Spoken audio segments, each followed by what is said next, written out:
Hey everybody, Roger says hey. Alright guys, we're back with part 3 today. I apologize for not posting yesterday. I frequently needed a day off to kind of just rest and, I don't know, catch up on some other things. But we're back with part 3 today, looking forward to it, so let's get started.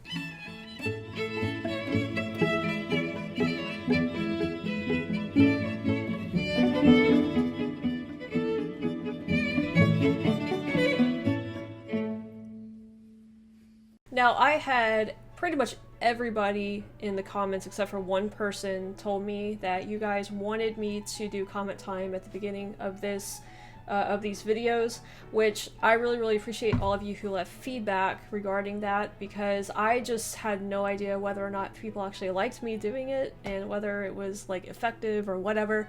But I'm really glad that you guys seem to enjoy it. I enjoy it too. I enjoy like connecting with you guys in that way. So we'll go ahead and we're just gonna kick this off with comment time. We're gonna be referring back to some of your comments from part 2.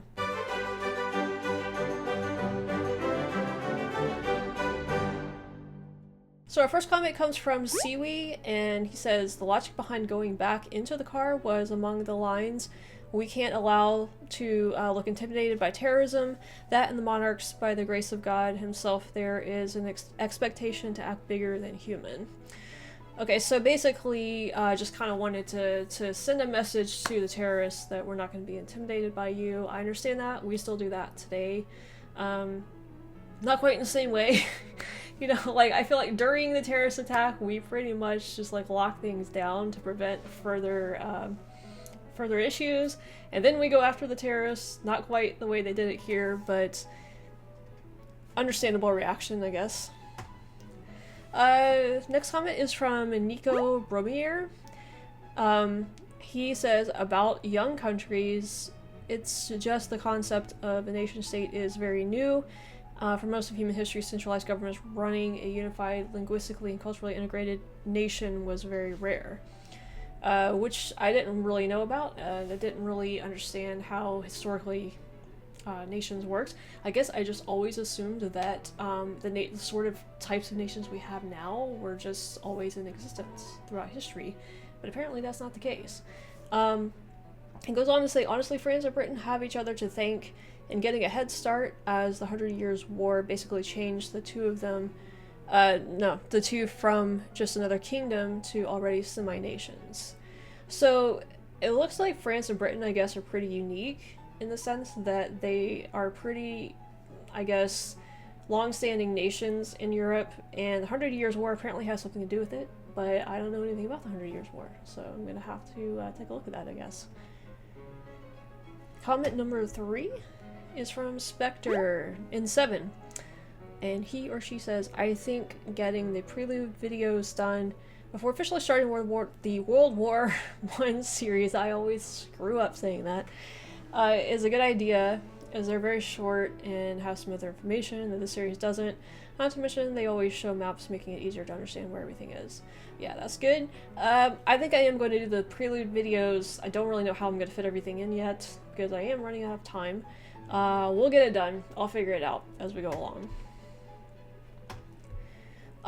Colin P. Smith says, regarding why they got back in the car, so this is another theory on it, I got the feeling that the Archduke may have had a sense of duty to visit the wounded. Also, if they thought the assassin was alone, they probably hadn't had time to interrogate him yet. They may have thought it was safe. As for how this led to the war, both horrible histories and Blackadder goes forth are very funny explanations. I've had some of you guys refer me to the Blackadder explanation, which I haven't watched yet. The Blackadder series, I guess, is a TV series. A lot of people telling me to watch that one too. I am doing Dad's Army right now, and I am doing Horrible Histories also on Patreon. So if you're interested in watching reactions to those, I'm doing full episodes on Patreon of those. If any of you guys are interested to that or in that stuff. But I'll be looking for the Horrible Histories one then, because they're very random. There's a lot of episodes of Horrible Histories to get through, so I don't know when I'll get to that part, but I'm just gonna wait for it. You know, I'm not gonna purposely go and watch it right now, I don't think. John Boy. Hmm. I have a feeling this guy is American. Is this a reference to the Waltons, John Boy? Extra History's Bismarck series lasted for 6 short episodes, plus 1 episode of Lies. Okay, I don't know what that means. Total runtime is just over an hour. If you grabbed a drink and a snack, you could do the entire series in one afternoon. I probably could do it in one afternoon. I don't know. Filming these videos is a little bit more, it takes a lot of energy out of you. It looks really easy to do, like you just sit down, turn the camera on, right, and record, but actually it takes a lot out of you to film this stuff. I think most people don't realize that. So there's only so much I can do in one day before I'm just like, I'm done, you know? So I enjoy doing it, but anyway, I think I don't know how long the episodes are. I'll have to go look at it and see how I can do it. But again, like, it's one of the things I'll probably try and get to in the next 2 or 3 weeks. I'm not gonna probably try to fit this in before we get to World War I. It's just a lot, you know. Mike Dignam says the Bosnian War was an international armed conflict that took place in Bosnia and Herzegovina between 1992 and 1995. I actually do remember this when I was a kid. I remember hearing about this in the news and stuff. Had no idea what it was about, though. I was way too young to understand what was going on. But I do remember learning or hearing a lot about Bosnia when I was a kid. And of course, I think obviously the U.S. was involved in some way. I have no idea what the war was about or what the U.S. did over there, but I guess that'll be a good subject for a video in the future. Admiral Paco says, "You're correct that in the lead up to World War I, Austria-Hungary and Serbia did border each other. In 1914, Austria-Hungary contained the modern-day Czech Republic, Slovakia, Austria-Hungary, Slovenia, Croatia, and Bosnia-Herzegovina, in addition to parts of Poland, Ukraine, Serbia, Italy, and Romania." Okay, so Austria used to be way, way, way, way bigger. I had a feeling, you know, because the borders, you know, I'm learning that the borders were all different back then. So I had a feeling that Austria may have encompassed way more land than it does now, the way that they were talking about it in part 2. Domnall says the Balkans are famously complicated when it comes to politics and borders. I wouldn't feel overly bad about it. Yeah, I was like really disappointed in myself that I didn't remember Serbia was an actual country over there, because I had like gone back maybe a year ago, way before I started this channel, and just kind of like I was messing around with just learning geography because I was bored and sick, I think, for a few days, and just wanted to like have something to do. And so I went and just learned a bunch of geography for some reason.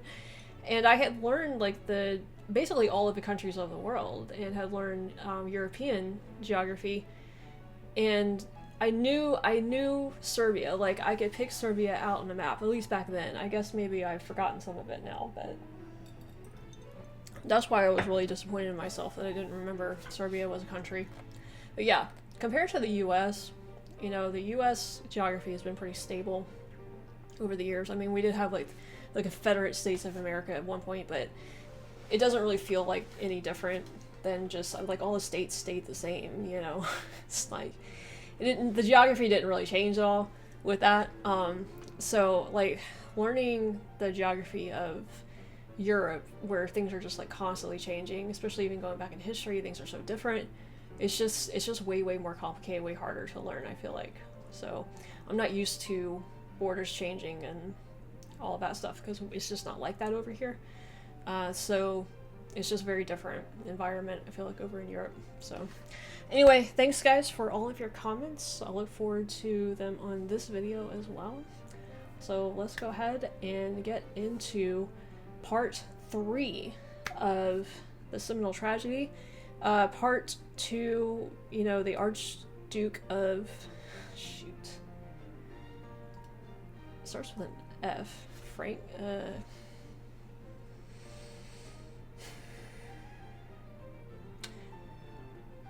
Oh my gosh, why can I not remember his name?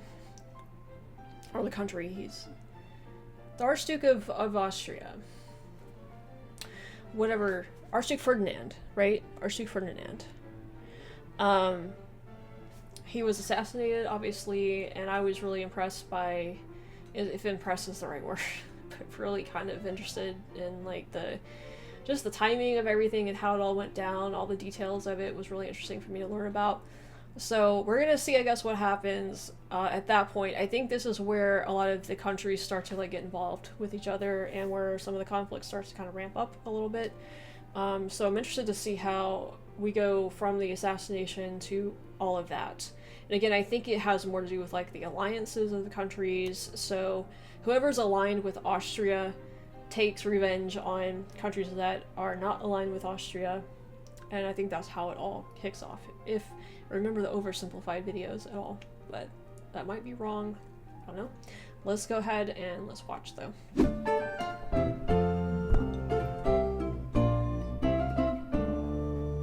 The 5th of July, 1914.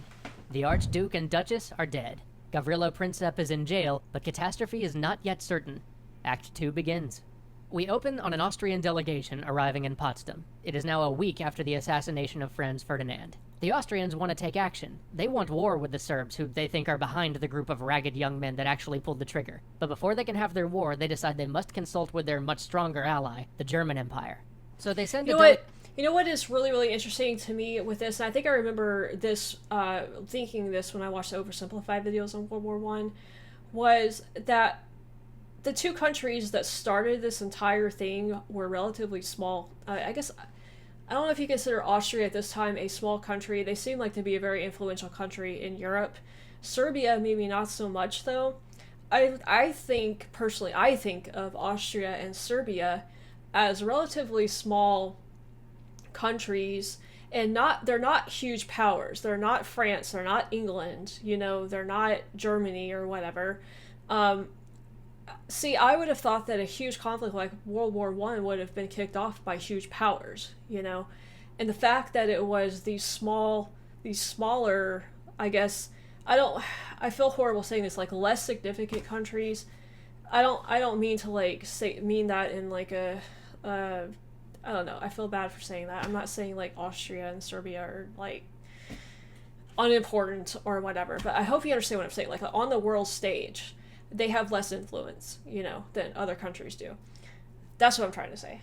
So those two types of countries started this entire conflict. To me, is a little like mind-boggling and unexpected. They can have their war, they decide they must consult with their much stronger ally, the German Empire. So they send a delegation to Potsdam to meet with the Kaiser, Wilhelm II. They've been restrained before by Germany, held back from acting in the Balkans, so they need to know what Germany plans to do. They go to the Kaiser and tell him that this is intolerable, that they cannot abide such a humiliation, that they cannot let this act of terrorism go unpunished. And the Kaiser says to them, "We'll back you whatever you do. Just act and act quickly. Germany is behind you, without reservation." The Kaiser thinks that general war can be avoided, that if the Austrians strike while all of Europe is enraged over this assassination, if they act while the brutal slaughter of the Archduke and Duchess is still fresh in people's minds, no one will raise a finger to defend Serbia. And even if the Russian Empire decided that they wanted to protect their Serbian allies, if the Austrians can strike quickly, it'll be a fait accompli. The war will be over before the Russians can mobilize their forces. This is what he thinks as he tells the Austrian delegation that they have a blank check, that Germany will back them whatever they do. And then, he goes on vacation, on a boat, for 3 weeks where he can't be reached. So the Austrians come home, German assurances in hand, great. But in Austria there's disagreement. The Hungarian part of their empire initially objects to war. They hope that a peaceful solution might be found, but their voice is alone.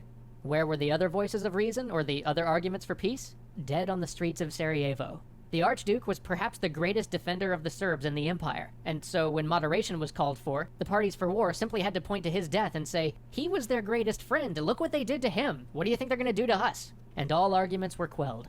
So at last, the Hungarians relented on one condition, a condition that'll be important later, that the Austro-Hungarian Empire would not annex a foot of Serbian land. And with that, the Austrians began drafting an ultimatum to Serbia.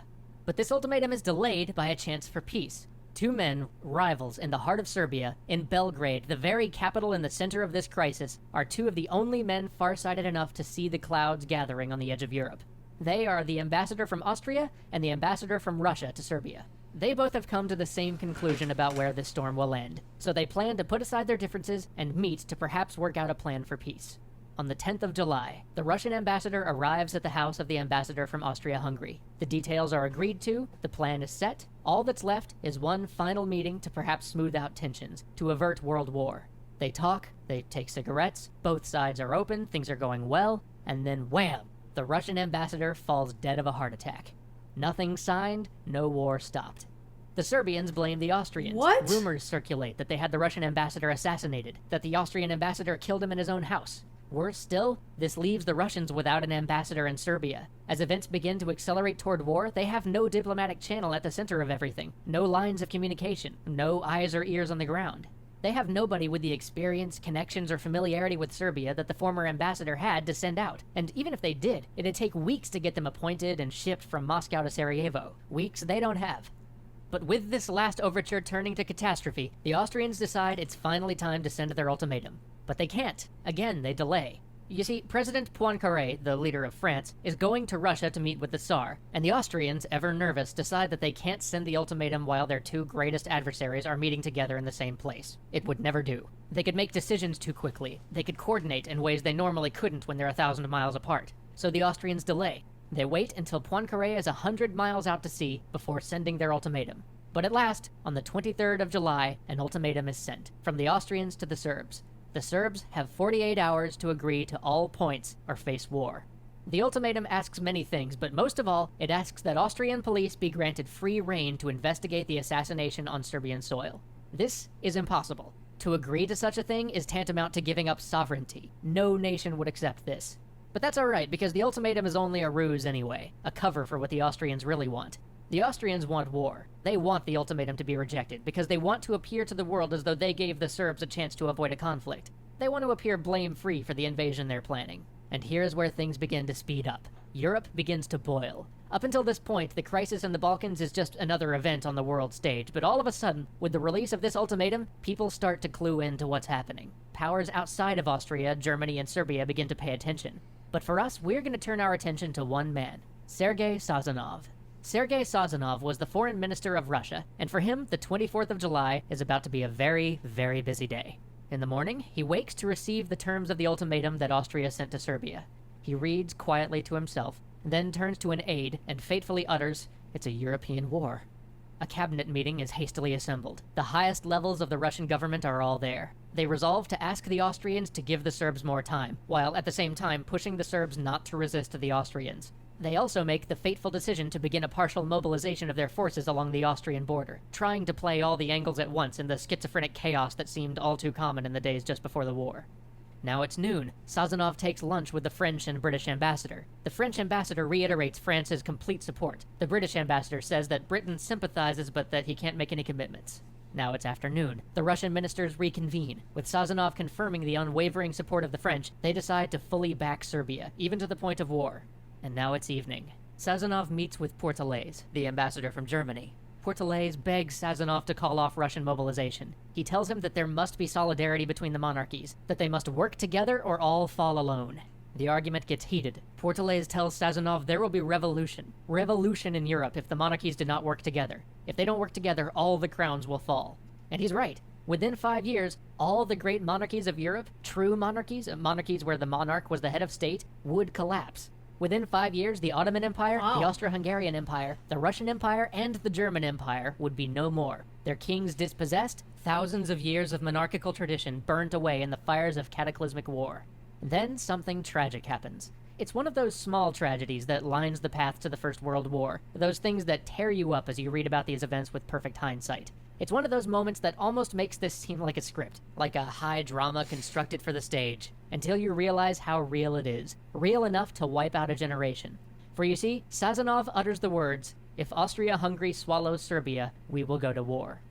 Did you catch it? If not, that's alright, neither did Portales. Poor Portales, who so desperately wants to avoid war. You see, Russia's main concern was that Austria would annex Serbia. If the Austrians planned to conquer Serbia, then it had... What is the Russian connection with Serbia? I don't understand that. Why are they allied with Serbia? Do they have... What connection do they have to it?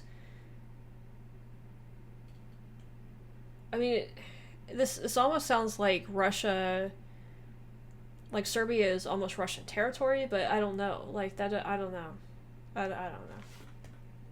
Russia's main concern was that Austria would annex Serbia. If the Austrians planned to conquer Serbia, then it had to be war. But remember earlier, when the Austro-Hungarians were arguing among themselves about the ultimatum, that Hungarian element wouldn't lend its voice to war unless the other members of the Austro-Hungarian Empire agreed that they would not annex a foot of Serbian soil.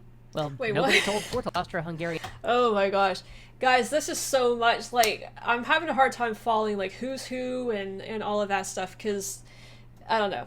I don't know. There's something about, like, when you start getting to, like, foreign names and there's so many people involved, it's hard to, like, keep track of it in my head, like, what's going on. I need to listen to that again.